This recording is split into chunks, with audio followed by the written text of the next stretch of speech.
Imagine ಮಾಡ್ಕೊಳ್ಳಿ, ಮಲಗಿ ಎದ್ದಿದಾಗ ನಮಗೆ ಫುಲ್ಲು ಜಾಯಿಂಟ್ ಎಲ್ಲ ಪೇಯ್ನ್ ಆಗ್ತಾ ಇದೆ, ಮತ್ತು ಸ್ಟಿಫ್ ಆಗಿಬಿಟ್ಟಿದೆ, ಹಿಡ್ಕೊಂಡಂಗಿದೆ, ಏನು ಮಾಡಿದ್ರೂ ಆಗ್ತಾ ಇಲ್ಲ. ಬೆಳಗ್ಗೆ ಎದ್ದು ಆ್ಯಕ್ಟಿವಿಟಿ ಮಾಡಿದ್ವಿ, ಸ್ಟ್ರೆಚಿಂಗ್ ಎಲ್ಲ ಮಾಡಿದೆ, ಏನು ಮಾಡಿದ್ರೂ ಈ ನೋವು ಕಮ್ಮಿ ಆಗ್ತಾ ಇಲ್ಲ. ಇಡೀ ದಿನ ನಿಮಗೆ ಎಲ್ಲ ಸಣ್ಣ ಜಾಯಿಂಟ್ಗಳಲ್ಲಿ ನೋವ್ತಾನೆ ಇರುತ್ತೆ. ಹೇಗಿರುತ್ತೆ ಈ ಕಂಡೀಷನ್? ಇದು ಬರೀ ಕಲ್ಪನೆ ಅಲ್ಲ. ಎಷ್ಟೋ ಲಕ್ಷಾಂತರ ರುಮಟಾಯ್ಡ್ ಆರ್ಥರೈಟಿಸ್ ಅಥವಾ ಏನು ಕೀಲು ವಾಯು ಅಂತ ಕರಿತೀವಿ, ಈ ರೋಗದಿಂದ ಬಳಲ್ತಾ ಇರೋರ ಡೈಲಿ ಪ್ರಾಬ್ಲಮ್ ಇದು. ಏನಿದು ರುಮಟಾಯ್ಡ್ ಆರ್ಥರೈಟಿಸ್? ಇದು ಬರೀ ಜಾಯಿಂಟ್ ಪ್ರಾಬ್ಲಮ್ಮಾ ಅಂದರೆ ಅಲ್ಲ, ಇದೊಂದು ಆಟೋ ಇಮ್ಯೂನ್ ಡಿಸಾರ್ಡರ್. ನಮ್ಮ ರೋಗ ನಿರೋಧಕ ಸಿಸ್ಟಮ್ ಏನಿರುತ್ತೆ ಬಾಡೀಲಿ, ಅದರದ್ದೇ ಒಂದು ಪ್ರಾಬ್ಲಮ್. ಸೊ ಇದು ಬರೀ ಜಾಯಿಂಟ್ ಪ್ರಾಬ್ಲಮ್ ಅಲ್ಲ. ಹಾಗಾಗಿ ಇವತ್ತು ಈ ವಿಡಿಯೋಲಿ ನಾವು ಈ ಕೀಲು ವಾಯು, ರುಮಟಾಯ್ಡ್ ಆರ್ಥರೈಟಿಸ್ ಅಂದರೆ ಏನು, ಅದು ಹೇಗಾಗತ್ತೆ, ನಮಗೆ ಹೇಗೆ ಗೊತ್ತಾಗುತ್ತೆ ಇದಿದೆ ಅಂತ, ಹಾಗೆ ಏನು ಟ್ರೀಟ್ಮೆಂಟು, ಅದ್ರ ಬಗ್ಗೆ ಎಲ್ಲ ತಿಳ್ಕೊಳ್ಳೋಣ ಬನ್ನಿ. ನಾನು ಡಾಕ್ಟರ್ ಅಮರ್ದೀಪ್, ಶಿವಮ್ ಹಾಸ್ಪಿಟಲ್ ಬಸವೇಶ್ವರ ನಗರಿಂದ ಮಾತಾಡ್ತಾ ಇರೋದು. ಇದರ ಬಗ್ಗೆ ನಿಮಗೆ ಟೋಟಲ್ ಇನ್ಫಾರ್ಮೇಷನ್ ಇವತ್ತು ಕೊಡ್ತೀವಿ.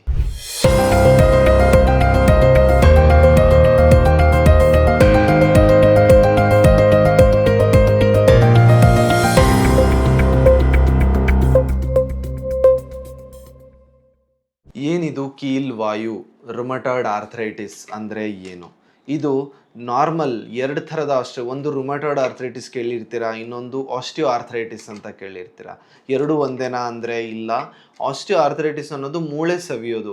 ವಯಸ್ಸಾಗ್ತಾ ಅವರು ಕೆಲಸ ಮಾಡಿ ಮಾಡಿ 60 ವರ್ಷ 70 ವರ್ಷ ಆಗ್ತಾ ಮೂಳೆ ತನಿಗ್ತಾನೆ ಸವಿಯುತ್ತೆ, ಜಾಯಿಂಟ್ಗಳು ತನಿಗ್ತಾನೆ ಸವಿತವೆ. ಅದನ್ನು ಆಸ್ಟಿಯೋ ಆರ್ಥರೈಟಿಸ್ ಅಂತೀವಿ.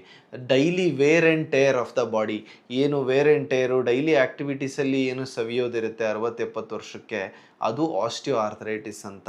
ಬಟ್ ಈ ರುಮಟಾಯ್ಡ್ ಕೀಲು ವಾಯು ಅನ್ನೋದು ಆ ಥರ ಅಲ್ಲ. ಇದು ಯಂಗ್ 30-40 ವರ್ಷಕ್ಕೇ ಶುರುವಾಗ್ಬಿಡುತ್ತೆ. ಆ್ಯಂಡ್ ಇದು ಒಂದು ಆಟೋ ಇಮ್ಯೂನ್ ಡಿಸಾರ್ಡರ್ ಅಂತ ಕರಿತೀವಿ. ಏನಂತ ಹೇಳಿದರೆ, ನಮ್ಮ ಬಾಡೀಲಿ ಒಂದು ರೋಗ ನಿರೋಧಕ ಶಕ್ತಿ ಇರುತ್ತೆ. ಅದು ಆಚೆಯಿಂದ ಬರೋ ಬ್ಯಾಕ್ಟೀರಿಯಾ ಇರ್ಬೋದು, ವೈರಸ್ ಇರ್ಬೋದು, ಅದರ ಎಗೇನೆಸ್ಟ್ ಫೈಟ್ ಮಾಡಿ ನಮ್ಮ ಬಾಡಿನ ಉಳಿಸ್ತಾ ಇರುತ್ತೆ. ಜಸ್ಟ್ ಯೋಚನೆ ಮಾಡಿ, ಬೇರೆ ವೈರಸ್ ಬ್ಯಾಕ್ಟೀರಿಯಾ ಜೊತೆಗೆ ಫೈಟ್ ಮಾಡಬೇಕಾಗಿರೋ ನಿಮ್ಮದು ಇಮ್ಯೂನ್ ಸಿಸ್ಟಮ್ಮು ನಿಮ್ಮ ಬಾಡಿ ಜೊತೆನೇ ಫೈಟ್ ಮಾಡಿದ್ರೆ ಆವಾಗ ಈ ಪ್ರಾಬ್ಲಮ್ಮಿಗೆ ಆಟೋ ಇಮ್ಯೂನ್ ಡಿಸಾರ್ಡರ್ ಅಂತ ಕರಿತೀವಿ. ಇದೇ ಆಗೋದು ನಮ್ಮ ರುಮಟಾಯ್ಡ್ ಆರ್ಥರೈಟಿಸಲ್ಲಿ ಆಗೋ ಪ್ರಾಬ್ಲಮ್ಮೇ ಇದು. ಏನಾಗುತ್ತೆ, ನಮ್ಮದೇ ಇಮ್ಯೂನ್ ಸಿಸ್ಟಮಲ್ಲಿ ಏನು ಸೋಲ್ಜರ್ಸ್, ಇಮ್ಯೂನ್ ಸೆಲ್ಸ್ ಅಂತ ಕರಿತೀವಿ, ಅದು ಹೋಗಿ ಜಾಯಿಂಟ್ ಒಳಗಡೆ ಕೂತ್ಕೊಂಡು ಜಾಯಿಂಟಲ್ಲಿ ಏನು ಲೈನಿಂಗ್ ಇರುತ್ತೆ, ಆ ಸೈನೋವಿಯಮ್ ಅನ್ನೋ ಏನು ಲೈನಿಂಗ್ ಇರುತ್ತೆ, ಅದನ್ನು ಡ್ಯಾಮೇಜ್ ಮಾಡಿ ಅಲ್ಲಿ ಒಳಗಡೆ ಸ್ಮೂತಾಗಿ ಮೂಮೆಂಟ್ ಆಗಲಿ ಅಂತ ದೇವರು ಜಾಯಿಂಟಲ್ಲಿ ಕಾರ್ಟಿಲೇಜ್ ಅಂತ ಕೊಟ್ಟಿರ್ತಾನೆ, ಅದನ್ನು ಡೆಸ್ಟ್ರಾಯ್ ಮಾಡಿ ಈ ಥರ ಜಾಯಿಂಟ್ಗಳನ್ನು ತಾನೇ ತಿನ್ನೋದಿದೆಯಲ್ಲ, ಅದು ಆಟೋ ಇಮ್ಯೂನ್ ಡಿಸಾರ್ಡರ್. ಅದೇ ಇಲ್ಲಿ ಆಗೋದು ರುಮಟಾಯ್ಡ್ ಆರ್ಥರೈಟಿಸಲ್ಲಿ. ನಮ್ಮ ಒಳಗಿನ ನಮ್ಮ ರೋಗ ನಿರೋಧಕ ಶಕ್ತಿನೇ ನಮ್ಮ ಎಗನೆಸ್ಟ್ ನಿಂತಾಗ ಈ ಪ್ರಾಬ್ಲಮ್ಗಳು ಸ್ಟಾರ್ಟ್ ಆಗುತ್ತೆ. ಹಾಗಾದರೆ ಇದು ಯಾರಲ್ಲಿ ಆಗತ್ತೆ? ಇದು ತುಂಬ 50% ಜಾಸ್ತಿ ಜೆನೆಟಿಕಲಿ ಪ್ರೀಡಿಸ್ಪೋಸ್ಡ್ ಇರುತ್ತೆ. ಹಾಗಂದರೆ ಫ್ಯಾಮಿಲಿ ಟ್ರೀಲಿ ಯಾರಿಗೋ ಒಬ್ಬರಿಗೆ ಈ ಪ್ರಾಬ್ಲಮ್ ಶುರುವಾಗಿರುತ್ತೆ, ಆಗ ಇದಾಗೋ ಚಾನ್ಸಸ್ ಇರುತ್ತೆ. ಹೇಗೆ ಅಂತ ಹೇಳಿದ್ರೆ, ಈಗ ಮದರ್ಗೆ ಅಥವಾ ಫಾದರ್ಗೆ ಯಾರಿಗಾರು ಒಬ್ಬರಿಗೆ ಈ ರುಮಟಾಯ್ಡ್ ಆರ್ಥರೈಟಿಸ್ ಕೀಲು ವಾಯು ಪ್ರಾಬ್ಲಮ್ ಇತ್ತು ಅಂದರೆ 5% ರಿಂದ 7% ಚಾನ್ಸ್ ಇರುತ್ತೆ ನಿಮಗೂ ಬರೋದಕ್ಕೆ. ಅದರಲ್ಲಿ ಅಪ್ಪ ಅಮ್ಮ ಇಬ್ಬರಿಗೂ ಈ ಪ್ರಾಬ್ಲಮ್ ಇತ್ತು ಅಂದರೆ ನಿಮಗೆ 10% ಚಾನ್ಸ್ ಇರುತ್ತೆ ಈ ಕೀಲು ವಾಯು ಪ್ರಾಬ್ಲಮ್ ಬರೋದಕ್ಕೆ, ಈ ಆಟೋ ಇಮ್ಯೂನ್ ಡಿಸಾರ್ಡರ್ ಪ್ರಾಬ್ಲಮ್ ಬರೋದಕ್ಕೆ. ಅದು ಬಿಟ್ಟು ಏನೂ ಈ ಥರ ಹಿಸ್ಟ್ರಿ ಇಲ್ಲ, ಆದರೂ ನನಗೆ ಹೆಂಗಾಯಿತು ಅಂದರೆ ಒಂದೊಂದು ಸಲ ಇನ್ಫೆಕ್ಷನಿಂದ ಆಗುತ್ತೆ. ಯಾವುದೋ ವೈರಲ್ ಇನ್ಫೆಕ್ಷನ್ನು, ಬ್ಯಾಕ್ಟೀರಿಯಲ್ ಇನ್ಫೆಕ್ಷನ್ನು ಆಗಿರುತ್ತೆ. ಆವಾಗ ಟ್ರಿಗರ್ ಆಗಿರೋ ಆ ರೋಗ ನಿರೋಧಕ ಸೆಲ್ಸ್ಗಳು ಅದನ್ನು ತಡೆಗಟ್ಟದಲ್ದಲೆ ನಿಮ್ಮ ಓನ್ ಬಾಡಿದನ್ನು ಡ್ಯಾಮೇಜ್ ಮಾಡೋಕ್ಕೆ ಶುರು ಮಾಡಿದಾಗ ಈ ಪ್ರಾಬ್ಲಮ್ ಆಗ್ಬೋದು. ಮತ್ತು ಸಿಗರೇಟ್ ಸ್ಮೋಕ್ ಮಾಡೋರಲ್ಲಿ ಇದು ಪ್ರಾಬ್ಲಮ್ ಆಗುತ್ತೆ. ಸಿಗರೇಟ್ ಅನ್ನೋದು ಒಂದು ಕ್ಯಾನ್ಸರ್ ಮಾಡೋವಂಥ ಅಂಶ.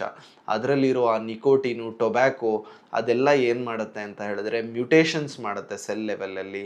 ಆ ಥರ ಮ್ಯೂಟೇಷನ್ಸ್ ಆದಾಗ ಒಂದೊಂದ್ಸಲಿ ನಮ್ಮ ಒಳಿತಿಗೆ ಅಂತ ಇರೋ ಈ ಇಮ್ಯೂನ್ ಸೆಲ್ಸು, ರೋಗ ನಿರೋಧಕ ಶಕ್ತಿಗಳೇ ನಮ್ಮ ಉಲ್ಟಾ ಆಗಿ ನಮ್ಮ ಬಾಡಿನ ಡ್ಯಾಮೇಜ್ ಮಾಡೋಕ್ಕೆ ಶುರುವಾಗುತ್ತೆ.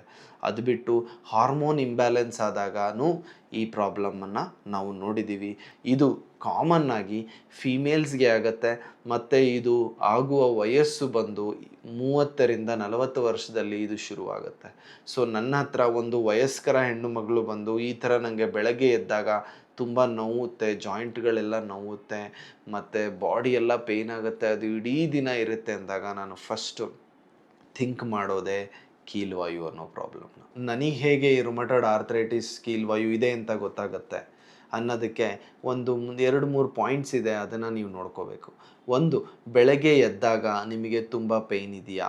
ಇನ್ನೊಂದಿದೆ ಆಸ್ಟಿಯೋ ಆರ್ಥ್ರೈಟಿಸ್, ಅಂದರೆ ವೇರ್ ಆ್ಯಂಡ್ ಟೇರ್ ಆಗೋದ್ರಿಂದ ಅದು ಕೆಲಸ ಮಾಡಿದಷ್ಟು ನೋವುತ್ತೆ, ರೆಸ್ಟ್ ತೊಗೊಂಡಾಗ ಇಂಪ್ರೂವ್ ಆಗುತ್ತೆ, ಪೇಯ್ನು ಇರೋದಿಲ್ಲ. ಬಟ್ ಇದರಲ್ಲಿ ಉಲ್ಟಾ, ಇದರಲ್ಲಿ ರೆಸ್ಟ್ ಮಾಡಿ ಎದ್ದಾಗ ಫುಲ್ ಪೇಯ್ನ್ ಇರುತ್ತೆ. ಮತ್ತು ಸಣ್ಣ ಬೆರಳುಗಳಲ್ಲಿ ಇದು ಫಸ್ಟ್ ಶುರುವಾಗೋದು, ಸಣ್ಣ ಜಾಯಿಂಟ್ಸಲ್ಲಿ, ಕೈದ ಬೆರಳುಗಳಲ್ಲಿ, ಕಾಲು ಬೆರಳುಗಳಲ್ಲಿ ಇದು ಫಸ್ಟ್ ಶುರುವಾಗುತ್ತೆ. ನಿಮ್ಮ ಕೈ ಕಾಲು ಬೆರಳುಗಳು ಮಲಗಿ ಎದ್ದ ಮೇಲೆ ಊದಿದೆ, ಕೆಂಪಗಾಗಿದೆ ಮತ್ತು ಸ್ಟಿಫ್ ಆಗಿಬಿಟ್ಟಿದೆ, ಹಿಂಗೆ ಮೂಮೆಂಟೇ ಮಾಡೋಕ್ಕಾಗ್ತಿಲ್ಲ, ಫುಲ್ಲು ನೋವ್ತಾ ಇದೆ ನನಗೆ, ಆ ಥರ ಪ್ರಾಬ್ಲಮ್ ಇದ್ದಾಗ ಇದರ ಬಗ್ಗೆ ಯೋಚನೆ ಮಾಡಬೇಕಾಗತ್ತೆ. ಅದಾದಮೇಲೆ ಈ ನೋವು 1 ಗಂಟೆ ಆಯಿತು, 2 ಗಂಟೆ ಆಯಿತು, ಬೆಳಗ್ಗೆ ಆ್ಯಕ್ಟಿವಿಟಿ ಮಾಡ್ತಾ ಇದ್ದೀನಿ ಆದರೂ ನೋವು ಕಮ್ಮಿ ಆಗ್ತಿಲ್ಲ, 2 ಗಂಟೆ ಆದಮೇಲೆ ಸ್ವಲ್ಪ ಮೂಮೆಂಟ್ ಫ್ರೀ ಆಗ್ತಿದೆ, ನನಗೆ ಚೂರು ಇಂಪ್ರೂವ್ಮೆಂಟ್ ಕಾಣಿಸ್ತಿದೆ ಅಂದಾಗ ನೀವು ಯೋಚನೆ ಮಾಡಬೇಕಾಗತ್ತೆ, ಇದು ಕೀಲ್ವಾಯು ಇರಬಹುದು. ಅದಾದಮೇಲೆ ಸಿಮೆಟ್ರಿಕಲಿ ಇನ್ವಾಲ್ವ್ ಆಗುತ್ತೆ ಅಂತ ಹೇಳಿದ್ರೆ ಬರೀ ಒಂದು ಬೆರಳಲ್ಲಿ ಒಂದು ಜಾಯಿಂಟನ್ನು ಇನ್ವಾಲ್ವ್ ಮಾಡೋದಿಲ್ಲ, ಇದು 3-4 ಇನ್ವಾಲ್ವ್ ಮಾಡುತ್ತೆ ಮತ್ತು ಎರಡೂ ಕಡೆ ಇರುತ್ತೆ. ಈ ಥರ ಇದ್ದಾಗ ನೀವು ಇದು ಕೀಲ್ವಾಯು ಇರಬಹುದು ಅಂತ ಯೋಚನೆ ಮಾಡಬೇಕು. ಅದು ಡ್ಯಾಮೇಜ್ ಮಾಡ್ತಾ ಮಾಡ್ತಾ ಮಾಡ್ತಾ ಏನಾಗುತ್ತೆ, ಶೇಪೇ ಚೇಂಜ್ ಆಗುತ್ತೆ. ನೀವು ಎಷ್ಟೊಂದು ವಯಸ್ಸಾದವ್ರು ನೋಡಿರಬೇಕು, ಕೈಗಳೆಲ್ಲ ಈ ಥರ ಆಗಿರುತ್ತೆ. ಅದು RDC ರೋಗ ಏನಿದೆ ಡ್ಯಾಮೇಜ್ ಮಾಡಿ ಮಾಡಿ ಮೂಳೆನೇ ಸೊಟ್ಟಗಾಗಿರುತ್ತೆ. ಆ ಥರ ಪ್ರಾಬ್ಲಮ್ ಆಯಿತು ಅಂದರೆ ಅದು ಎಂಡ್ ಸ್ಟೇಜು. ನೀವು ನೆಗ್ಲೆಕ್ಟ್ ಮಾಡಿ ಮಾಡಿ ಮಾಡಿ ಮಾಡಿ ನಿಮ್ಮ ಕೈಗಳೆಲ್ಲ ಸೊಟ್ಟಗಾಗ್ತಿದೆ, ಕೈ ಬೆರಳುಗಳು ಈ ಥರ ಶೇಪ್ ಚೇಂಜ್ ಆಗ್ತಿದ್ದಾವೆ, ಈ ಥರ ಆಗ್ತಿದೆ, ಈ ಥರ ಆಗ್ತಿದೆ ಅಂದಾಗ ನೀವು ಅದು ಲೇಟ್ ಸ್ಟೇಜ್ ಬಿಡಿ, ಅಷ್ಟರೊಳಗೆ ಡಿಸ್ಟ್ರಕ್ಷನ್ಸ್ ಆಗ್ತಿರುತ್ತೆ. ಬಟ್ ಅಷ್ಟು ನೆಗ್ಲೆಕ್ಟ್ ಮಾಡಿದರೆ ಆ ಶೇಪ್ ಚೇಂಜ್ ಆದಾಗಾರು ಅಟ್ಲೀಸ್ಟ್ ನೀವು ಎಚ್ಚೆತ್ಕೋಬೇಕು, ಇದು ರುಮಟಾಯ್ಡ್ ಆರ್ಥ್ರೈಟಿಸ್ ಅಥವಾ ಕೀಲ್ವಾಯು ಇರಬಹುದು ಅಂತ. ಅದು ಬಿಟ್ಟು ಬೇರೆ ಸಿಮ್ಟಮ್ಸ್ ಏನಿರುತ್ತೆ, ಬರೀ ಜಾಯಿಂಟಾ? ಇಲ್ಲ.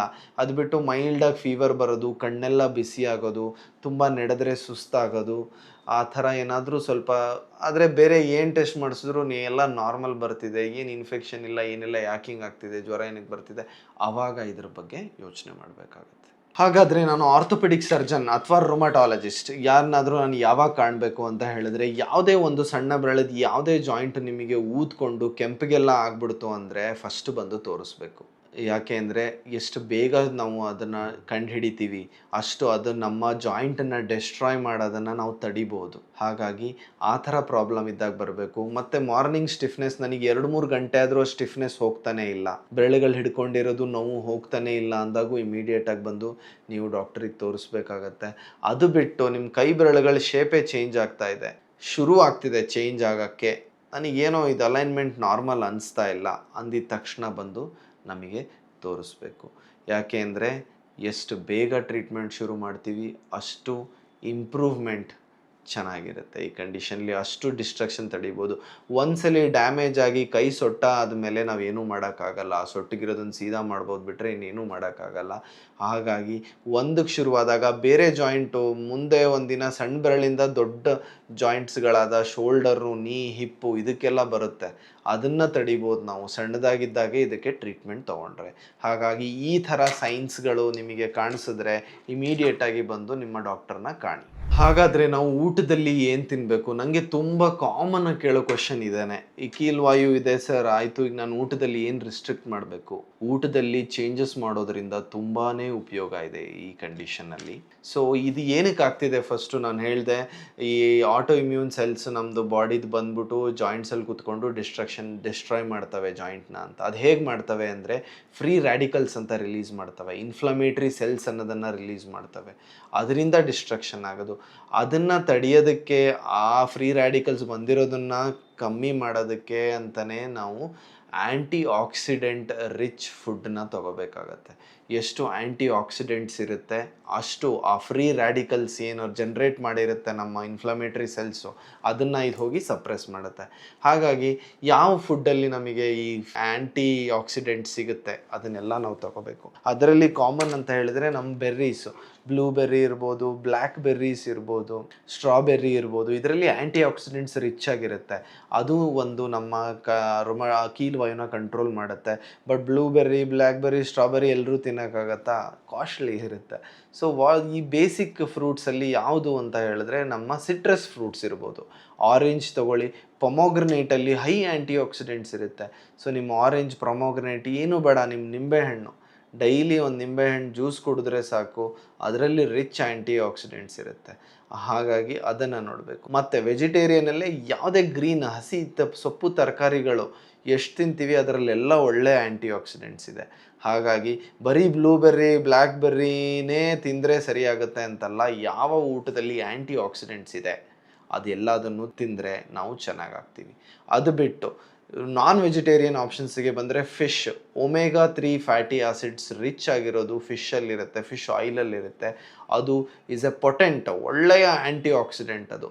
ಅದನ್ನು ತಗೊಳ್ಳಿ, ಅದರಿಂದನೂ ನಿಮಗೆ ಒಂದು ಇಂಪ್ರೂವ್ಮೆಂಟ್ ಕಾಣಿಸುತ್ತೆ. ಹಾಗಾದರೆ ಯಾವ ಫುಡ್ಡನ್ನು ಅವಾಯ್ಡ್ ಮಾಡಬೇಕು ಅಂತ ಹೇಳಿದಾಗ, ಒಂದು ರೆಡ್ ಮೀಟ್, ಮಟನ್ ಏನಿದೆ ಅದನ್ನು ಅವಾಯ್ಡ್ ಮಾಡಬೇಕಾಗತ್ತೆ.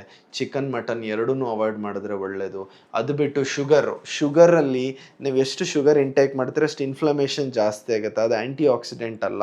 ಸೊ ಶುಗರ್ನ ಅವಾಯ್ಡ್ ಮಾಡಿ. ಅದಾದಮೇಲೆ ಕರೆದಿರುವಂತಹ ಐಟಮ್ಗಳು, ಬಜ್ಜಿ, ಬೋಂಡ, ಗೋಬಿ ಮಂಚೂರಿ, ಇದು ಯಾವುದಕ್ಕೂ ಯೂಸ್ ಆಗಲ್ಲ. ಇದೆಲ್ಲ ಜಂಕ್ ಫುಡ್ಡು. ಅದರಲ್ಲಿ ಟೇಸ್ಟ್ ಬರಲಿ ಅಂತ ಎಲ್ಲ ಮಿಕ್ಸ್ ಮಾಡಿರ್ತಾರೆ. ಅದೆಲ್ಲದು ಫ್ರೀ ರ್ಯಾಡಿಕಲ್ಸ್ನ ಜಾಸ್ತಿ ಮಾಡುತ್ತೆ ಹೊರತು ಯಾವುದು ನಿಮಗೆ ಆ್ಯಂಟಿ ಆಕ್ಸಿಡೆಂಟ್ ಥರ ಕೆಲಸ ಮಾಡಲ್ಲ. ಆಮೇಲೆ ಎಕ್ಸಿಸ್ ರೀಫೈನ್ಡ್ ಫ್ಯಾಟ್ಗಳು ತಿನ್ನೋದು, ಟ್ರಾನ್ಸ್ ಫ್ಯಾಟ್ ಇರೋವಂಥ ಅಂಶಗಳನ್ನು ತಿನ್ನೋದು, ಇದನ್ನು ಕರೆದಿರೋದು, ತುಂಬ ಆಯಿಲಿ ಐಟಮ್ಸು, ಇದನ್ನೆಲ್ಲ ನಿಲ್ಲಿಸ್ಬೇಕು. ಏನು ನಮಗೆ ಮಾಡಬೇಕು ಅನ್ನೋದಕ್ಕಿಂತ ಏನು ಮಾಡಬಾರ್ದು ಅನ್ನೋದ್ರಲ್ಲಿ ಕ್ಲಾರಿಟಿ ಇದ್ದರೆ ಅರ್ಧ ಕೆಲಸ ಕಮ್ಮಿ ಆಗೋಗುತ್ತೆ. ಹಾಗಾಗಿ ಏನು ತಿನ್ನಬಾರ್ದು ಅನ್ನೋದು ನಿಮಗೆ ಕ್ಲಿಯರಾಗಿ ಗೊತ್ತಿರಬೇಕು. ಸೊ ಹಾಗಾದರೆ ನಾನು ಲೈಫ್ ಸ್ಟೈಲಲ್ಲಿ ಏನೇನು ಚೇಂಜಸ್ ಮಾಡ್ಕೋಬೇಕು, ಏನು ತಿನ್ನಬೇಕು, ಏನು ತಿನ್ನಬಾರ್ದು ಅನ್ನೋದನ್ನ ನಾವು ಈ ಸ್ಕ್ರೀನಲ್ಲಿ ಚಾರ್ಟಲ್ಲಿ ತೋರಿಸ್ತಾ ಇದ್ದೀವಿ. ಅದನ್ನೆಲ್ಲ ಹಾಗೆ ಫಾಲೋ ಮಾಡಿ ಏನು ತಿನ್ನಬೇಕು, ಏನು ತಿನ್ನಬಾರ್ದು ಅನ್ನೋ ಕ್ಲಾರಿಟಿ ಸಿಗುತ್ತೆ. ಅದರಿಂದ ನಿಮ್ಮ ಕೀಲ್ವಾಯುನ ಇಂಪ್ರೂವ್ ಮಾಡ್ಕೊಬೋದು. ಪ್ರಾಬ್ಲಮ್ ಸ್ಟಾರ್ಟ್ ಆಗಿದೆ, ಬಂದ ಮೇಲೆ ನಾವು ಏನೇನು ಟೆಸ್ಟ್ಸ್ ಮಾಡಿಸ್ತೀವಿ, ಏನೇನು ಮಾತ್ರೆ ಕೊಡ್ತೀವಿ, ಅದಕ್ಕೆಲ್ಲ ವೆಲ್ ಡಿಫೈನ್ಡ್ ಪ್ರೋಟೋಕಾಲ್ ಇದೆ. ಎಲ್ಲರೂ ಅದೇ ಟೆಸ್ಟ್ಸ್ ಮಾಡಿಸ್ತೀವಿ.